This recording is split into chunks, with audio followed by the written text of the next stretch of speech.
লজ্জায় মরে যাওয়া উচিত বাংলাদেশিদের, যে তাদের কাছে কোরআন হাদিস থাকতে, নবীজির সিরত থাকতে, তাদেরকে মানবতা শিখাতে আসতে পশ্চিম দেশ থেকে। জাতীয় মসজিদ, কিন্তু জাতীয় কোনো ইস্যু নিয়ে এখানে কোরআন সুন্নাহর আলোকে, শরীয়তের আলোকে এই বিষয়ে আমাদেরকে গাইড দেন, এই কথা বলার জন্য এখানে কেউ আসে না।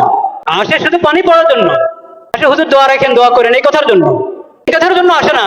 জাতিসংঘের দপ্তর ঢাকাতে অফিস করার জন্য, দপ্তর করার জন্য কথা উঠছে, এটা কি আমাদের জন্য ঠিক হবে? সুন্নাহর আলোকে একটু বলেন। যদি বিবেক থাকে, যদি বর্তমান সরকার ভালোই তো করছিল, অনেক কাজ তো ভালোই করছিল, সুন্দর করছিল, এই শেষ সময় যদি নিজের ইজ্জত রেখে যেতে চায়, তাহলে তাদেরকে এই দপ্তর এর ফয়সালা উদ্রহ করতে হবে এবং এই ধরনের এই বিকৃত মস্তিষ্ক লোকদেরকে, বেহায়া বেলাদা লোকদেরকে এই দেশে আসার অনুমতি দেওয়া থেকে বিরত থাকতে হবে।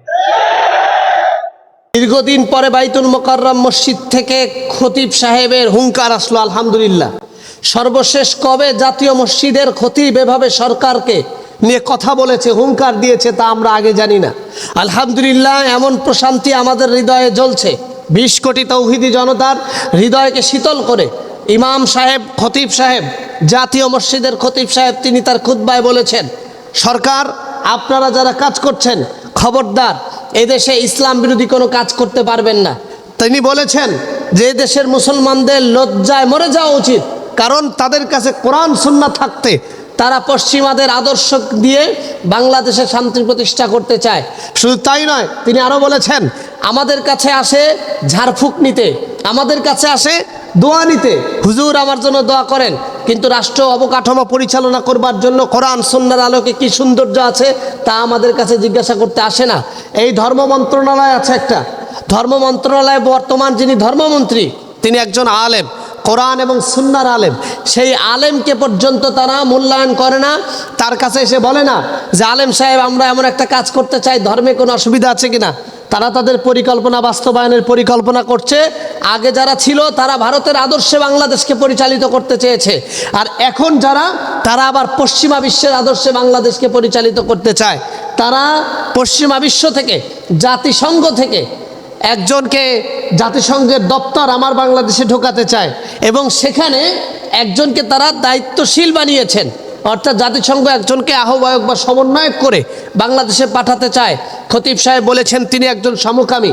আপনারা যারা সরকারে আছেন আপনাদের অনেক কাজ ভালো, কিন্তু শেষ মুহূর্তে এসে নির্বাচনের আগে যদি আপনারা লজ্জিত অপমানিত হতে না চান, খবরদার সমকামী কাউকে যেন বাংলাদেশে ঢুকতে দেওয়া না হয়।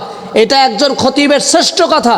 সর্বশেষ জাতীয় মসজিদে এমন ভয়ঙ্কর হুঙ্কার আর কবে কে দিয়েছে জানি না, আর এমন হুঙ্কার তালেমরা দিবেই, যেহেতু আল্লাহ তাআলা কোরআন শরীফে বলেছেন, আল্লাহ তাআলা বলেন, ওয়ামান আহসানু কওলাম মিম্মান দাআ ইলাল্লাহ ওয়া আমিলা সলিহা ওয়া ক্বালা ইন্নানি মিনাল মুসলিমিন।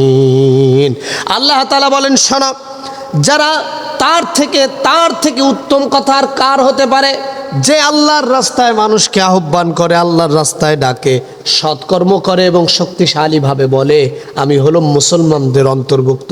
অর্থাৎ যে আল্লাহর রাস্তায় ডাকে, তার থেকে দামি কথা আর কারো হতে পারে না। তো বাইতুল মোকাররম মসজিদের খতিব তিনি তো কোরআন এবং সুন্নাহর পথেই মানুষকে ডাকছেন, স্পষ্ট বার্তায় বলছেন কোরআন এবং সুন্নাহর আলোকে এদেশ পরিচালিত হবে। পশ্চিমাদের গোলামি এদেশে চলবে না, ভারতের গোলামি এদেশে চলবে না।